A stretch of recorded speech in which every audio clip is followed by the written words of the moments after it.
Alright, this is a note to myself, but it might also get uploaded on YouTube for the information to others. Anyway, something that I have did on completely by accident.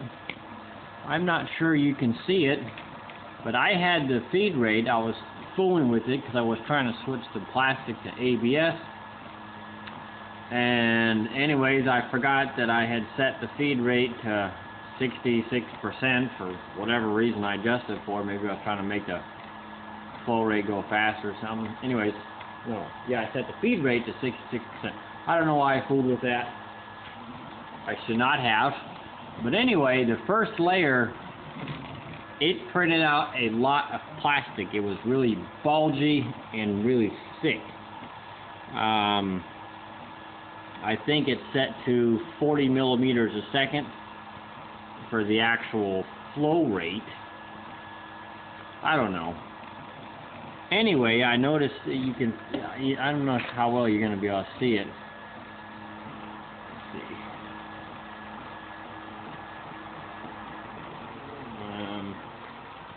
This isn't exactly easy, trying to get this.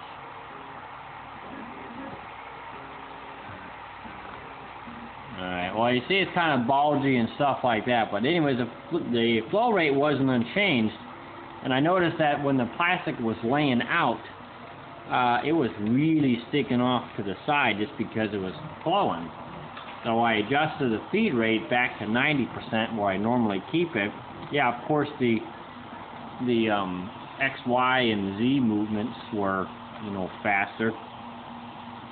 But it made me wonder, for better interlayer adhesion, to slow it down some, especially for projects that require a lot more,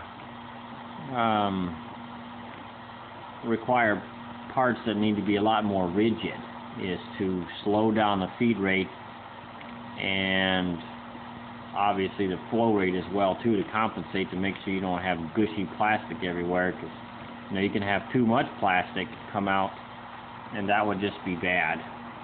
And then also I noticed, you may not be able to notice on this side, but towards the back when it was laying out the line, raft or whatever that thing is, that side was almost perfectly cylindrical, like it wasn't very much, there was more spacing in between the print bed and the actual extruder hole, whereas this side, it was flattened.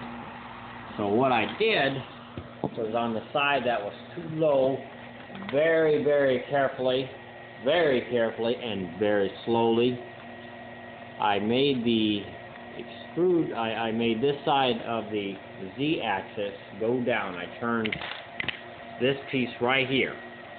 Not even a full turn. I turned it just until it was, I guess for lack of better words, equally smushed on each side. But as you see, it's printing the X carriage, extruder carriage, all in one device. It goes back and forth on the X-axis, but also it rides up and down on the Z carriage thing, so whatever. Anyway, printing it off. Hopefully I'll remember this in the time that I am confused and need to remember how to make an object that has a whole lot better whatever. Because normally, and then also infill density. The infill density on this one is set to, oh geez.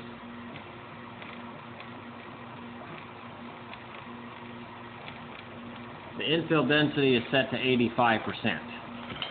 So normally with drafting, what I'll do if I just want to get an idea for what an object is going to look like, print it relatively quick, I'll set the infill density to about 25%, and then when I actually want to print the object to what I want, it will show up to, it'll be a lot thicker. As you can see, it's already through its actual infill, and that almost looks like it's 100%. I'd hate to see what it is, but it's definitely not crisscrossing or anything, unless this is just not an infill layer. You just see it working. That is pretty cool. Not sure how long it'll take. I can tell you and tell myself for later, 1 hour and 4 minutes, it's going to use about 3 meters of plastic for the communist metric system. So that it translates to, I don't know, 10 feet of plastic. But there's 145 meters per 2.2 pound 3 millimeter filament. And no, you're not going to get any more printing out of a 1.75. Maybe a little more precise control. You're not going to have oozing like you see there, but I've got that pretty well under control because I have it set. Anyway, remember, if it's printing out sloppy, adjust the flow rate for a lower amount, or speed up the feed rate, or something. Benjamin, out here.